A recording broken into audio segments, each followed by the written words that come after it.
Welcome to the Birds and the Bees podcast. This is Braxton Dutson. That's the key. People aren't talking about it. Everybody needs to know that porn is not a documentary. It's not like if we don't talk to kids about sex and sexuality, they're not going to hear about it. They're just not going to hear about it from us. They have tons of questions, they just don't know how to ask them. All you have to do is be one chapter ahead. You don't have to know everything. Just one chapter ahead of wherever your child is.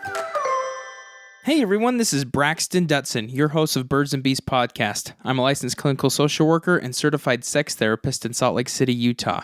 Every episode of this podcast is meant to bring you information from top professionals in relational and sexual health, as well as help provide you the support that you need to be able to talk with your children about sexual health and with each other so that we can continue to increase our sexual health through the world. I'm super excited to have you here on Birds and Bees podcast because today we are doing that by bringing on Tara Pennington. Now we're talking today about autism, and we bring in a lot of sexuality and some of the issues that come up when a child is diagnosed with autism and some of the behaviors that autism brings, and how sexuality gets overlooked a lot, as well as just how to work with a child that may be on the spectrum. We're trying to talk about a huge subject that is really difficult to encompass in one episode, but I just had to have an episode on autism and sexual health. So we try and cover as much as possible. Know that there's going to be more episodes coming when it comes to autism and sexual health, because there are so many ways we could go and so many subtopics in this, but I wanted to give an overview as of right now. So be looking for those in the future. If this is your first time tuning in, thank you for joining us on The Hive. We are so excited to have you. If this is your 40th episode and you've listened habitually, thank you so much. I appreciate you being a Hive mate, but we're glad to have everybody here. And I'm super excited to be back on the air, taking a little bit of a break just for some self-care, as well as to continue planning these episodes so I can give you better content and get you the best interviews. I'm also going to be introducing episodes that is just me, that I've been getting so many questions from listeners and clients that I work with, as well as just friends that have random questions about sexual health, and I decided, wow, I'm answering these questions and I need to put these answers out on the air to everybody because I keep getting asked similar questions. So I plan on putting out content for people that have asked me specific questions. So if you have any questions, you're more than welcome to email birdsandbeespodcast@gmail.com. Send me a message on the Facebook page, Instagram. I'd love to be able to address these on the podcast. So send them over, because I guarantee the question you have is a question many other people are having too. So I welcome the questions, and I'm super excited to start interacting with you in this way. I'm really excited with all the reviews that have been coming in. Thank you so much for supporting the podcast in that way. And I'm excited for you to see this episode. Stay tuned to the next episode as well, which is going to be talking all about masturbation. I've got Natasha Helfer-Parker coming in to talk with me, and we're going to be going over how to approach this with your kids, especially when we have values that may be conflicting with this behavior. So we talk about that in the next episode. So stay tuned for that in the next couple weeks. Real excited to share that with you. If you're not so much into social media or anything like that, and you want to contact me or ask me a question, feel free to give me a call at 385-449-1818. You can also text that number and ask your question. Anyways, I'm super excited to be back on the air with you. I look forward to all the interactions we're going to have. I'm excited to share this episode with you. Tara Pennington, Autism and Sexual Health. I love you, Hive mates.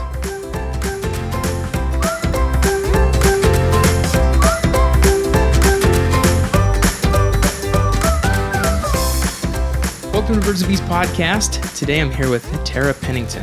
Thanks for being here today, Tara. Thanks for having me. It's so exciting. So exciting. We've been talking about this for probably over a year. Over a year, exactly. Yep. Yeah, over a year. It's happening. And every time I see her, I'm like, oh yeah, we're going to do this. We're going to do this because it needs to be out there. Because today we're going to be talking about autism. Autism. Yeah. The epidemic. The epidemic. Yes. There's. I think I was reading a statistic where 1 in 88 children are diagnosed with autism or something like that. And I mean, that seems like pretty prevalent. It's now 1 in 54. 1 in 54. Come on, where have you been with the numbers? That's what I said. We've been talking for a year. Epidemic. Right. There's a lot. Yeah. So today, my goal in having Tara here, and what I'm really excited about having you here for, is because you've worked with teens that have been diagnosed with autism, worked with their parents, done therapy along this line. And I want to be able to share this with our listeners on if you know somebody or if you yourself have a child or have a teenager that is diagnosed with autism or even on the higher side of Asperger's, what can you do? Even though that's not a diagnosable I know term it's not anymore. a diagnosis anymore. But everybody still uses it. Everybody still uses it. Or you're an individual yourself that is on the spectrum. Definitely. So is there a way to say, like, I guess, is it high functioning autism, or is it still that? It's just on the spectrum. On the spectrum. Okay. So knowing that if you have this experience then, or you're going through this, that you can have some tools, and I'm just really excited to hear what you have to say about what you do with families. But I'm curious, what got you into working with families that have been diagnosed with autism? Right. Yes. So I have not only been working with teens, but children, young adults, adults on the spectrum for, this is going to age me, but 22 years now. 22 years. 22 years. Yes. Wow. So I first was clued into even the term back in 1997. And back then, autism was, what is that? Everybody asked what autism is. And now it's, I have a son or a daughter or my cousin, or everybody knows what autism is, which is great for awareness, right? Yeah. But not so great for the numbers coming out. So I was first introduced to autism in college, in my psychology class, and they did a special needs week, and they did a segment on autism, and I saw a little boy spinning a wheel of a car, and I thought, that's interesting. And then my best friend's cousin got diagnosed back in 97, and their family had me and her out to do a training for the Applied Behavior Analysis program, ABA, which a lot of people know that program very well. And so I was trained in the ABA method, and I implemented that for families around the county for about 7 years. And then I was introduced to a new program called Relationship Development Intervention. Stands for RDI is what we call it. RDI. And I went down to Houston and did an 18-month post-bachelor certification. And there wasn't a consultant in the state of Utah. You were the first. I was the first. Back in like 2004. Pioneer. 2004. And so I started my own business and did that for 14 years. And I just kind of closed up shop in 2018 to pursue mental health family therapy more. And that's where I am today. So I am well-versed in autism. Yes. While I don't have any children diagnosed, I have worked with, I don't even know how many families over the valley, but Many families. Many families, yes. I imagine on that. With mental health, there's so many co-occurring diagnosis, right? With not just the autism, but you have ADHD and you have depression and you have so many other co-occurring that it just feels natural to be able to offer mental health therapy as well. Definitely. Yeah, it just goes hand in hand with it. That makes a lot of sense. And then from ABA or RDI therapy, is it a therapeutic work, or is it? RDI was it was more based on the social and emotional needs of the individual on the spectrum rather than rote life skills like ABA will teach. It was more how do we target social and emotional, the social and emotional realm. Yep. Definitely. So as you've worked with parents and these children and really been one of the first to start working with these families, what do you start to see the most working with parents? Like, what are some of the first things, maybe the first reactions parents have to maybe receiving a diagnosis or knowing that their children have been diagnosed with this and now going, great, now what? What do we start doing? Right. Yes. I would go into the homes of these families and develop a program where I would watch interactions between parents and child. And I would form a program based on what I saw a lot of. And if any of my old clients are listening, I'm sure they'll smile when they hear that I would really focus on communication.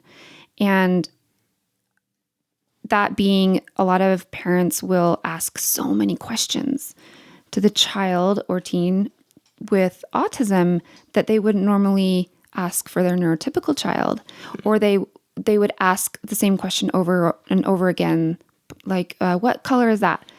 Even though the child knew it's red. I mean, how many times do you say red before the child will start ignoring you, basically? And then the parents think, well, what's going on. Oh, And that was really telling for me as far as, well, if we can work on communication and how to interact with that child a little differently, does that change the dynamic of play? Does that change the dynamic of experience sharing, like sharing an experience with mom or dad and actually being able to play without feeling like they're going to have a demand placed on them? What is that? What color is that? What are you doing? So I would look at the dynamics of play. I would look at communication styles. I would look at now that I have my master's in therapy, looking back, I can now see that I was working on a lot of the subsystems and like, how is the family operating and how are the siblings approaching this? And so it was a very comprehensive approach to everything that is autism. so one of the first things that we run into is parents may feel this urgency to try and teach something or push something that you wouldn't on a neurotypical child, Right. because like, oh no, we have this diagnosis, and now instead of focusing on play and just letting play happen, we're going to force play and learn. Right. In fact, I'm glad you mentioned that. The founder of the RDI program is Dr. Gutstein and his wife, Dr. Sheely. And I remember after being 7 years of ABA, where it's just, you do this, you tally this, you mark this, you give a command, you get an answer, you give a response, you give a reward. I went into the RDI training, and Dr. Gutstein, I remember watching a video, and he sat there in a room and did nothing. And I had anxiety. I was like, why aren't you doing something? Why aren't you asking a question? Why aren't you playing? Why aren't you? And Dr. Gutstein, and I remember it to this day, just said, less is more. And when I started doing my assessments with families, I would do the same thing. And it was very difficult for me coming from the rote ABA structure. But the more you do less, the more your child will do. And I still believe that to this day, that because you can observe. And it allows parents time to sit back and think and look and say, whoa, what skills do they have? What strengths do they have? Rather than being so in your head about they have to do this and this and this. And so sitting back and observing is very educational. It almost sounds like one of the pitfalls parents can run into anywhere is where we feel like we have to have all the answers Right. up front. And when we don't, we panic. Right. So we start pretending we have the answers. Right. And we jump and dive into, we need to know. And if you sit back, ask questions or observe, you get a lot more information. A lot more. And you can react the way. You can react to it versus feel like you have to read the future or something. Right. And then after that initial assessment, I would go into the home and I would work with the child or teen or adult individually and implement what I learned from the RDI program. And I would film it. So parents were able to see on video what I was doing, so I could pause and say, what did I do there? And so I would challenge their thinking of what did I do there that was different, and why is that important, and why did what I say, why is that important? And there was a lot of, just in a 30-minute little session with me, parents could see differences in their child or teen because of the strategies that I used, and then they would go and implement that at home, and I would check back in weekly or biweekly. And great. So, be able to practice some newer ways of interaction. Right.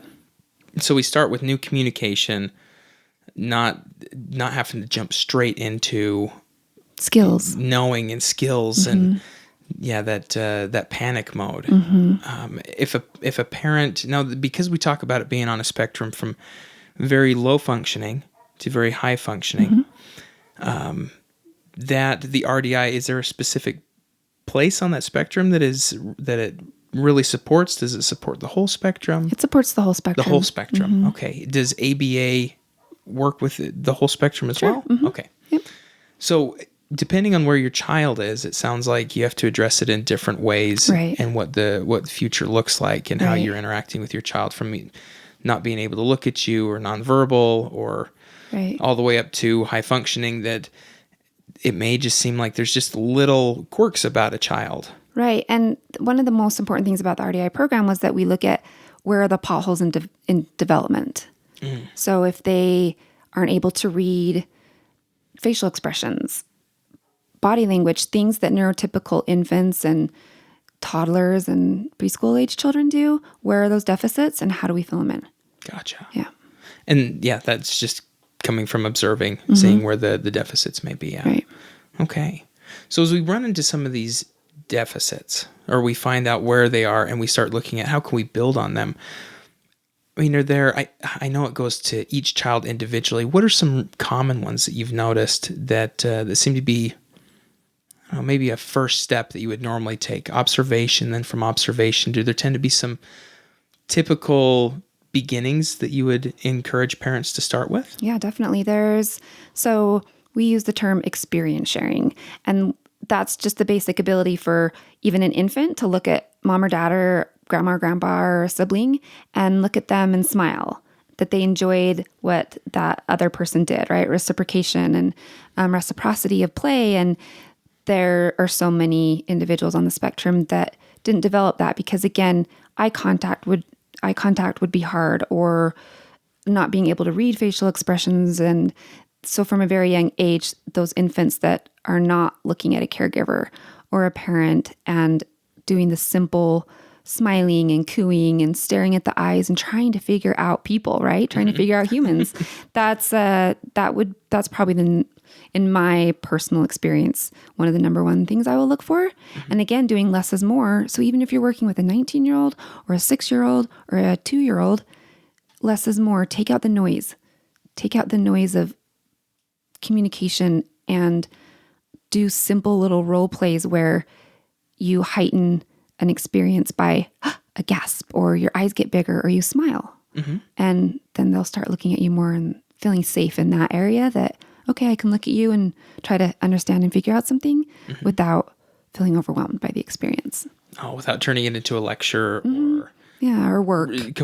Repetitive, like you're saying, this is red. What color is this? What color is this? Oh, good job. And why don't you smile? Smile. Okay, smile like look this. At me. Look at me as the big, those 3 words. Look at me. Look at me is a hard one. Or I mean, that's one that... That's one that, again, when I say rote, kind of robotic skills, that's a tough one for me because, again, you're demanding something, and a lot of the kids on the spectrum won't understand what that means or why it's motivating to look at somebody. And so I would take that out and try to engage individuals a different way. Definitely. What I've noticed when working with teenagers that we're talking about a skill, the majority of the teenagers I work with on the spectrum would be considered high functioning, and have little quirks, if you will. Right. And one of my favorite things is finding out when we're talking about, the parent will come in distressed. They won't smile. They don't have any friends. They have one friend. I'm sorry. There's textbook is one, maybe 2 friends. And we want them to do this, or the vast majority are coming in saying, Braxton, my child's looking at pornography and we can't get him to stop this, or there's a lot of masturbation that's happening. And as I talk to the teenager, one of the first questions they get is, what's the point? Why? Why smile at somebody? I don't get it. What's the whole point in smiling at somebody? Or it feels good. What's the problem? Right. What is the problem with all this? Right. So you mentioned an interesting, almost taboo subject, right? Yeah. Where it's, let's not talk about sex, or let's not talk about masturbation. Let's not talk about porn. And there's this taboo that we can't talk about it, or we don't talk about it, and that needs to change. So when you mention what's wrong with it, it feels good. There's that somewhat obsessive loop that is a characteristic of autism, where they get fixated on something and it becomes an obsession, right? And I consulted with some of my old clients who now have teenage children, teenagers, I shouldn't say children. And that's one thing that they report to me as a parent, that it's scary, quote, it's quote, overwhelming for them as a parent to navigate this new territory of puberty. And masturbation and technology with online porn. And it's a big topic that people are not talking about, that I'm glad I'm here to open those doors. Yes, I'm really glad you're here to open those doors too, because it is one that, when it comes to talking about sex, I think one of the things that is really scary for parents in that way is that they're afraid if we start talking about it, we start the loop of, if we introduce sexual pleasure or sexual health, then we're just going to create something even more intense. So let's keep it all back. So, and parents aren't creating that. No. It's human sex is it's part of human nature, right? And when everybody goes through puberty, they will naturally start having those feelings. And somebody on the spectrum a lot of the time doesn't know what to do with that. Mm-hmm. And because it's hard for individuals on the spectrum to connect in this, what we call like our world, quote unquote, where those means of meeting a person and knowing the nuances of all the nonverbal communication is so hard, going online and connecting with something online feels more right to them. Mm-hmm.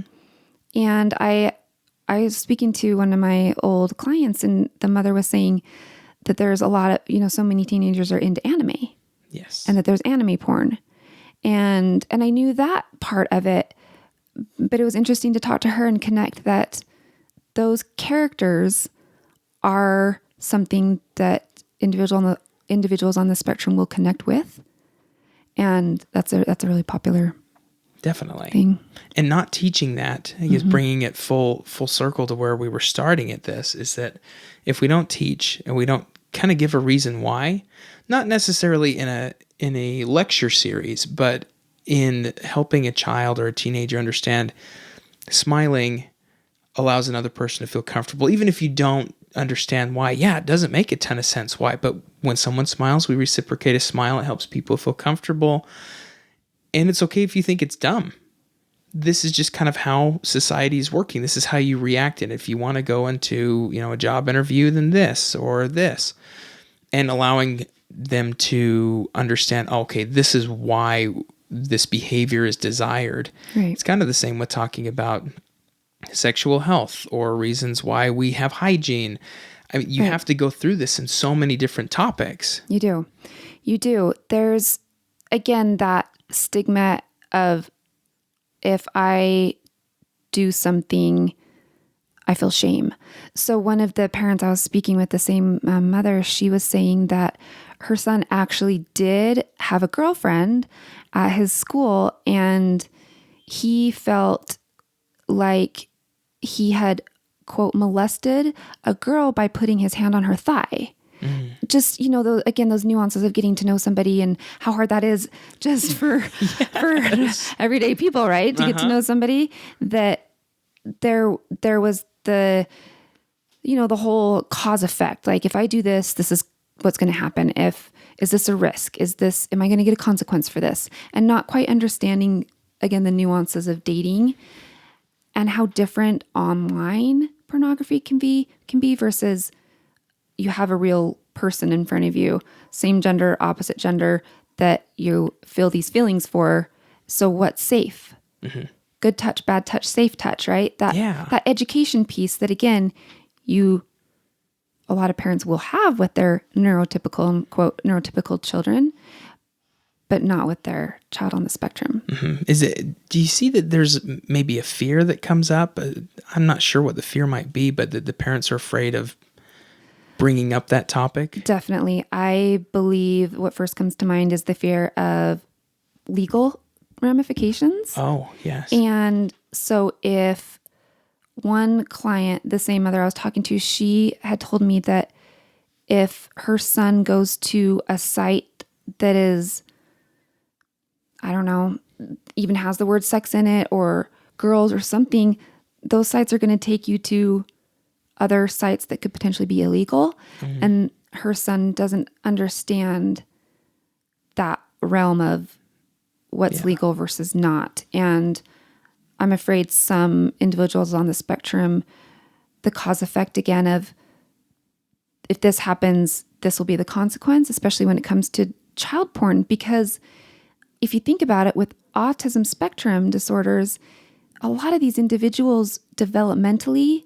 feel like an 8-year-old. Mm-hmm. Chronologically, they're 22, but they can relate to 8-year-olds. Yeah. And so, well, if I can relate to an 8-year-old, why can I relate to an 8-year-old in real life or online and view those pleasures? Mm-hmm. So that was an interesting discovery, I suppose, when I was talking to that mother about the safety issues that she was concerned about was what if he finds himself, or what if they find themselves on a child porn site or getting involved in something like that.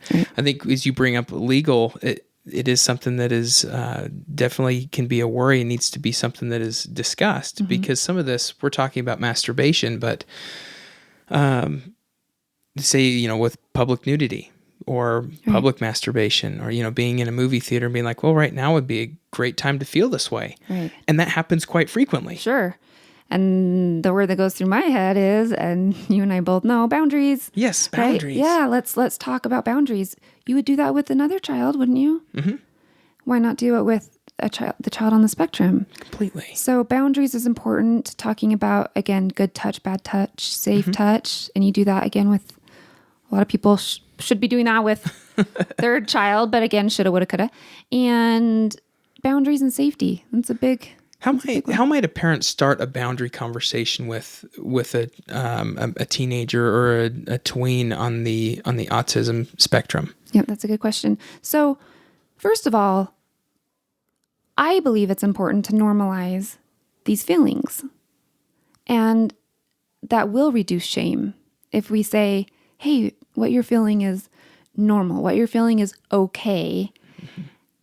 And part of boundaries, I believe, it would be teaching time and place, privacy. There's a time and place for this. Here's where, if you feel like masturbating, your bedroom or a bathroom, like whatever parents or whoever, a guardian, grandpa, whoever is in this child's life would teach, here's safe places to do what you're feeling.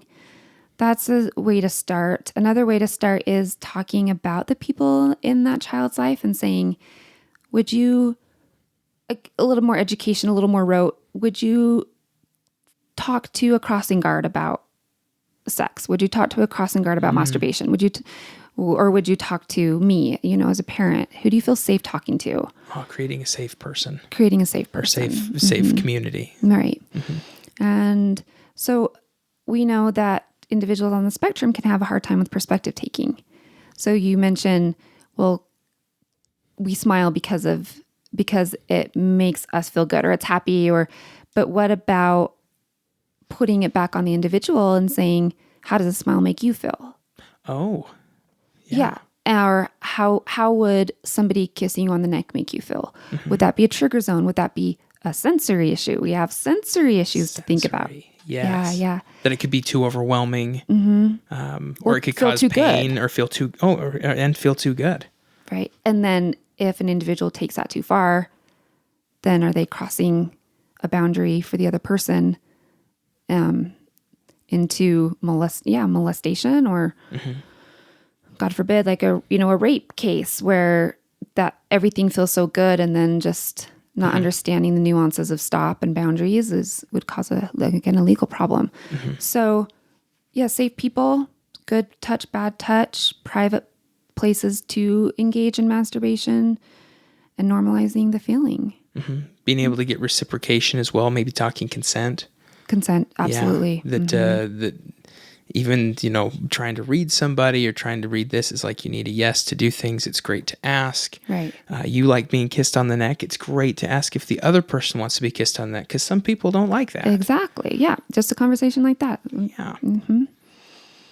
And those boundaries are so important for everybody, right? Yes. And like you say, consent and what that means. So it gets complicated, right? When you have, again, just for human beings in general, but when you're on the spectrum, to have so many misunderstandings of consent, or, okay, so I can put my hand on her thigh, but I can't lean in too close to her. You know what I mean? It just playing that dance of what's okay and what's not okay. And if I'm feeling so good and this other person says stop or pushes me away, that means what?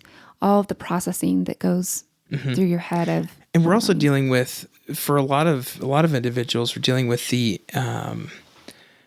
literal, like taking things very literally. Even as we're saying, like, it's okay to masturbate in a bathroom or something like that. Like, this may be an okay place.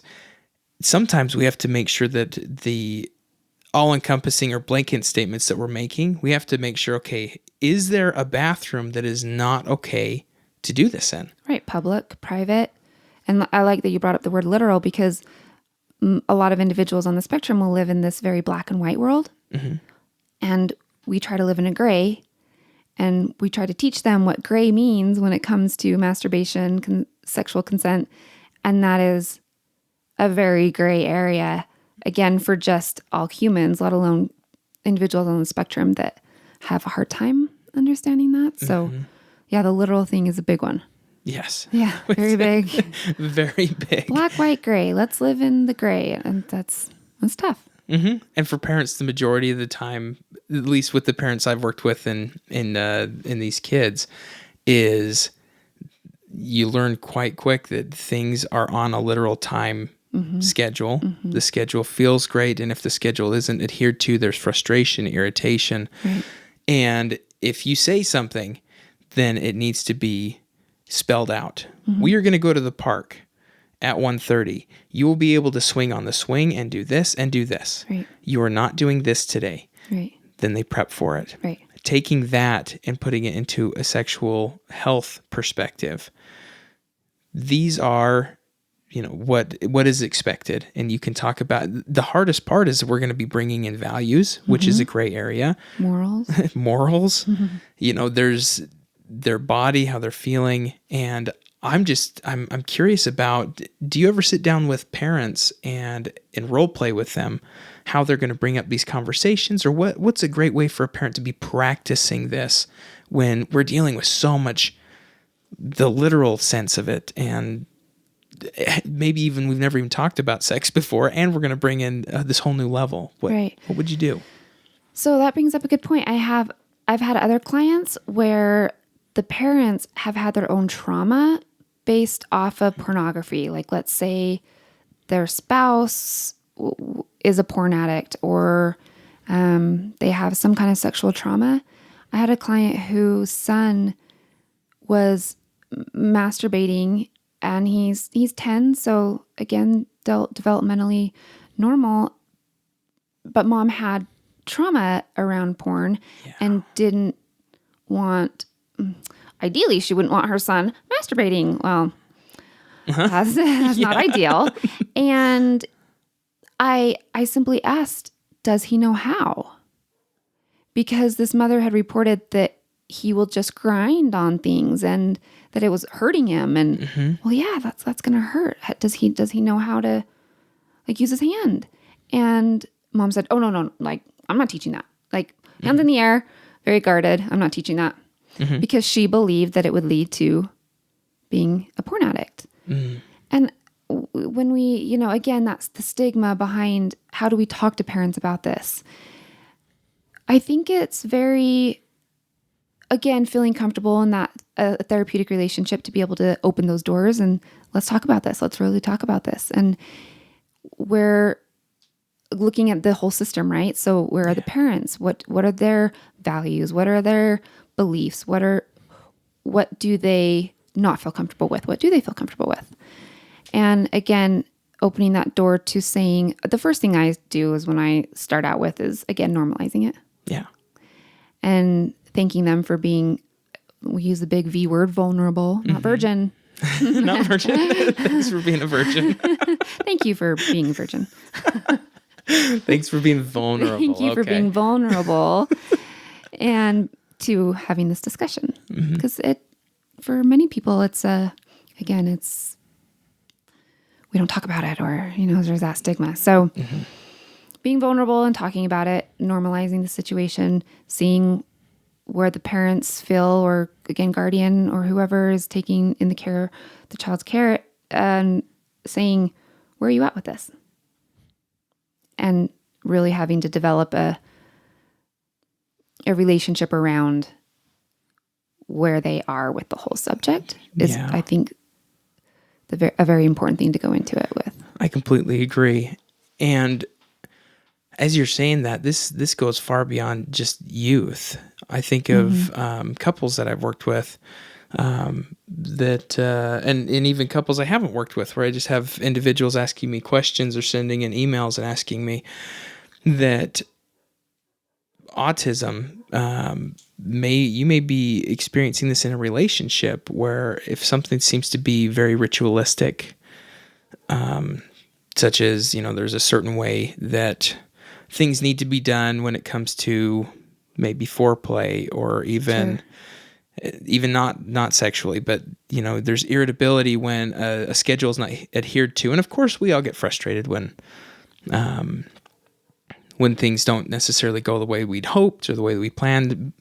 And this isn't here to diagnose someone as autistic, but recognizing that if there is this in your relationship, or there is this in your child, you're noticing patterns of it's almost detrimental when a schedule is not adhered to, or when you're starting to be intimate or be close with them, that there is a certain thing that needs to be that needs to happen, or it seems like there's a hyper focus on something, that's a great time to have these conversations that you're talking about of what are your expectations? What are you hoping that I feel? What are you hoping to feel? What are your expectations, and how can we get you what you would like? But then also, how can we respect what I need? Right. And as you were mentioning that, I don't want to go from the path, but the one thing that was going through my mind was how a lot of individuals on the spectrum are in the LGBTQ community. Mm-hmm. So the transgender, there's a very high number of transgender individuals on the spectrum, and how this isn't just obviously a heterosexual issue. This is, so if somebody is going through puberty and they're a male and they realize, I like males, or I'm more attracted to this. So when you're discussing how to approach this with parents, again, I'm trying to go under the umbrella of all the different issues, right? We face, and obviously that's something that I think needs to be addressed. If their child or teen is saying, I feel this way toward the same sex, and what do I do with that? Mm-hmm. That brings in a whole nother element, right? Definitely. It's a lot of moving parts. And in autism, we always say it's like a puzzle. And some individuals have a 25-piece puzzle and some have a 500-piece puzzle. Mm-hmm. And so if somebody is having, same-sex attraction, then that's just one piece of the puzzle that we need to talk about. And again, that stigma that comes from masturbation or porn, and then adding the puzzle piece of, well, my child's attracted to other women. Okay, let's talk about that, right? And what that means for them. So I wanted to bring that up as we. I really appreciate you bringing that up, especially as we've been talking about what we're going to talk about in this episode. It is really, we're trying to tackle a topic that huge. I love the way you put it. Is some people will have a 25-piece puzzle and others 500. I was thinking for a long time of, okay, what are some questions I can ask Tara to be like, what are some takeaways that we can give to these parents? And the more that I ask them, like, okay, so what do you do in this situation? Or what might a parent do here? I was like, it just depends. It does. It totally does. It does. And that's why there's no clear cut. No. I mean, sure, you can give tools, right? You can give tools all day long, and you can give education. Oh, education. So education, hands down, one of the most important things to do in the beginning too, just about, again, the development and normalizing development and puberty and what's going on and their feelings and their reactions, and putting it on the parents and saying, do you remember going through puberty? Mm-hmm. What did you feel? And kind of putting them on the spot and making them kind of go back to their day of, oh yeah, it is messy. It's a messy world. And how did I navigate that when I was 8 or 13? And I think it gives parents a little bit of empathy, for their child or teen going through it. That, oh yeah, you're human. You just weren't expecting this, and now here it is. Exactly. Yeah. And that's, I mean, we're going to have more episodes on definitely on specificity. But I felt it very important that we even have an umbrella talk about autism and sexuality, because up until the past couple of years, it really hasn't been there's been a lot of focus on, behavioral things with autism, and it's Right. been kind of off to the side. And even as a beginning therapist, I had a lot of people asking me, okay, now what do we do here? Because now we're talking about masturbation. Yeah. I'm like, wow. Okay, I'll research. Not a lot of research. No, there's a lot of great resources online. So if parents Google even how to talk to my child on the spectrum about masturbation, there's, Psychology Today is a great reference. I read an article from a man who was on the spectrum discussing, here's what parents need to know about, the development, the brain, how the brain and neuroplasticity and what's going on with the kids. And again, talking about that, well, if I feel this emotion, and that person feels this, I'm supposed to do this. This plus this equals this, or this minus that equals that. And that's a huge abstract concept for individuals on the spectrum. Yeah. To understand. And so there are great resources out there. You had mentioned you had a couple. There's the Autism Speaks. Autism Speaks is one that I use frequently because it's nationwide, and within your own state, there are a lot of, it'll get you to organizations that will do ABA therapy or IDR? RDI. And other groups that you can get with, also what insurances are taken, Right. as well as diagnosing is not something that a therapist not trained in diagnosing can do. Right. From my understanding, they're like Dr. Goldstein here in Salt Lake is one of the people I know that is, I think that's his main practice. But as for me, I'm not trained in the assessment measures and things like that. But there's a lot that goes into being diagnosed as autistic. There is. And for us as therapists, it's such again, having 22 years of experience, I can pretty much diagnose in my sleep, right? Because I have been around it so much, but I can imagine if somebody doesn't have any experience with anybody on the spectrum and they receive a client that has autism as a secondary diagnosis, right? Yeah. That it would be very confusing and overwhelming and difficult to navigate. But yes, there's a lot that goes into testing completely for it. And the problem with what I say epidemic is that too many people I feel are saying, well, I think he or she are on the spectrum because they don't make very good eye contact, or they don't have a lot of friends, or they isolate themselves. Well, okay, but that could also mean that they're very depressed, right? So again, those co-occurring diagnoses that come along with autism. Definitely. Again, it's that just one piece of the puzzle. One piece of it.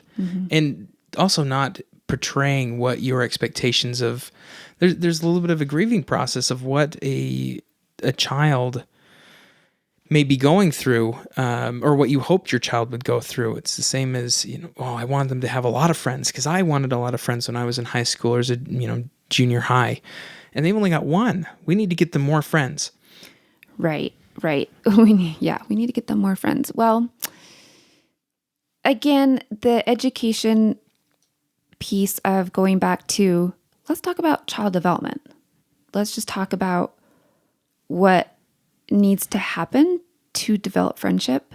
All those neurotypical skills that we gain as infants and toddlers to be able to make friends, that takes years.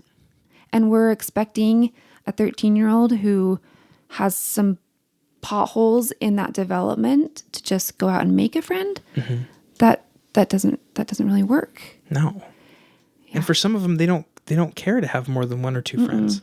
They're very content and very happy that they've got one or two. Well, I think a lot of people on the spectrum understand quality versus quantity. Yeah. And I think we need to take a lesson from that. I agree with that. I haven't thought of it like that. The quality versus quantity. We can hyper-focus on the quantity of how many people we have, and they'll have one or two really good, best friends. I mean, and they love it. It's taken me 40 years to realize that. And right? You want to have so many friends when you're younger and whatnot. But for individuals on the spectrum, those 1 or 2 are not only good enough for them, but again, navigating what is friendship and what does that mean to me can be enough, right? That's good enough for them. Definitely. Yeah. So as you were talking with some of your past clients and kind of thinking of what you wanted to cover today, I'm curious, are there other things that you would like to leave with the parents that are listening today? Are there takeaways that you'd hope parents take on as we kind of close out this umbrella session that we've done today? This is going to need to be another, not a 500-piece puzzle, but this podcast under the Autism and Sexuality is going to need to be at least maybe 100. Yes, for real. The more we get into it, the more I'm like, okay, there needs to be more and subsection it out. Subsection, absolutely. Another, I was thinking, what was the other great? So the mother I spoke of earlier, she heads on the Autism Council of Utah. Oh. And so that's autismcouncilofutah.com. Wonderful. And in my head, I'm like, coalition. So now Council. Autism Council of Utah. And that's a great resource for parents out there to look for other resources, tools, education. So what would I leave with? Let's see. To condense everything we've talked about, I would say awareness. I would say education. I would say, again, normalizing the behavior.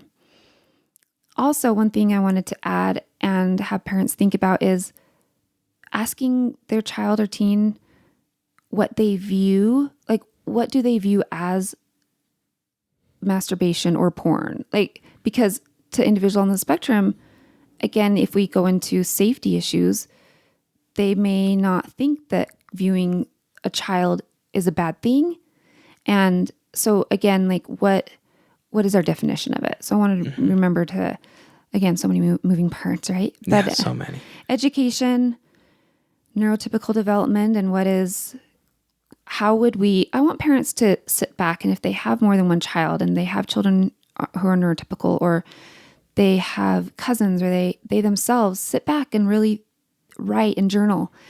What was puberty like for you? What are you expecting from your child that might be too difficult?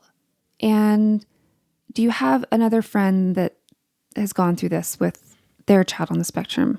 Reaching out, connecting with other parents, connecting with other professionals, asking for help.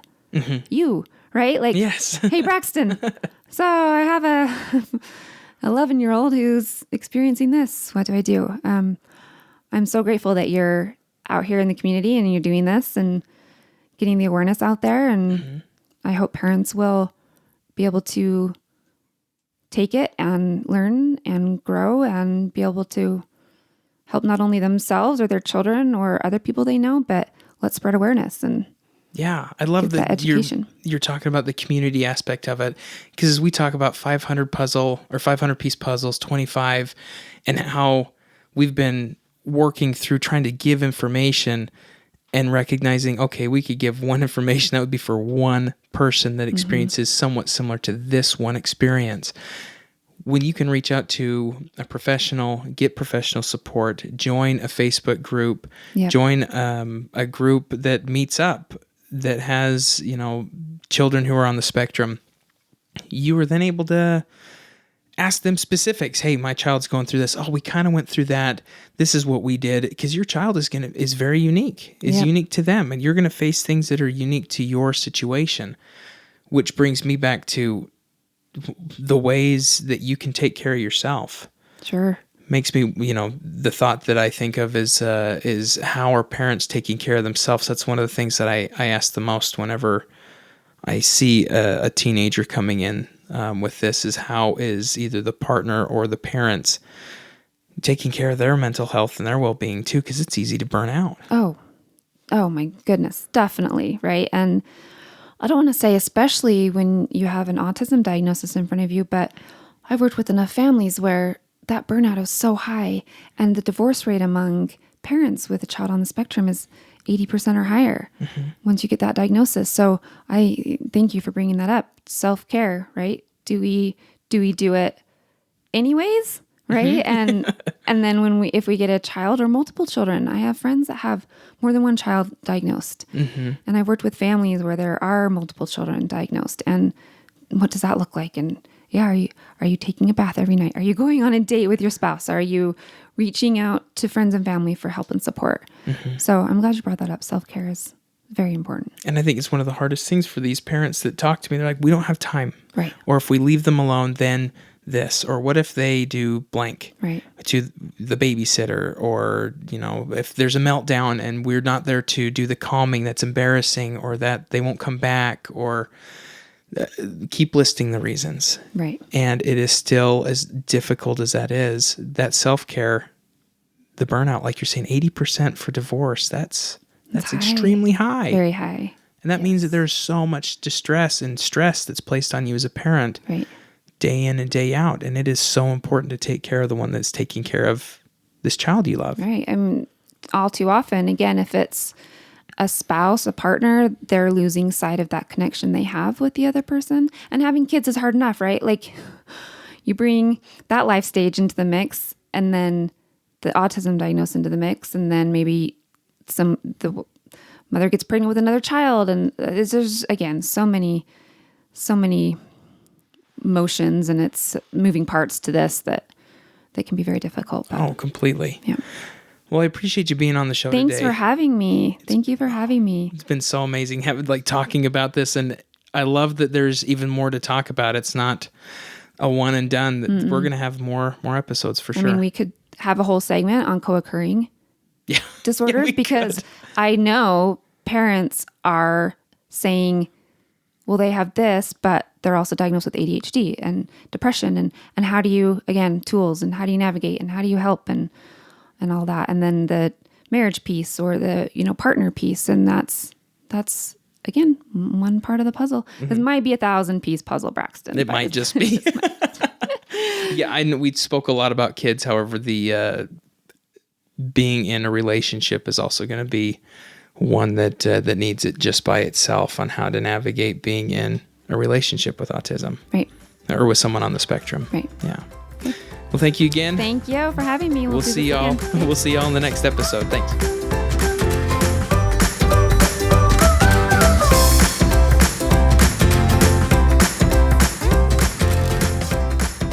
Wasn't that a great interview? Man, I love interviews like this. Remember, we love when you send these episodes to your friends and family. There's a good chance you know someone who could use some extra support or the information that was just discussed in this last episode.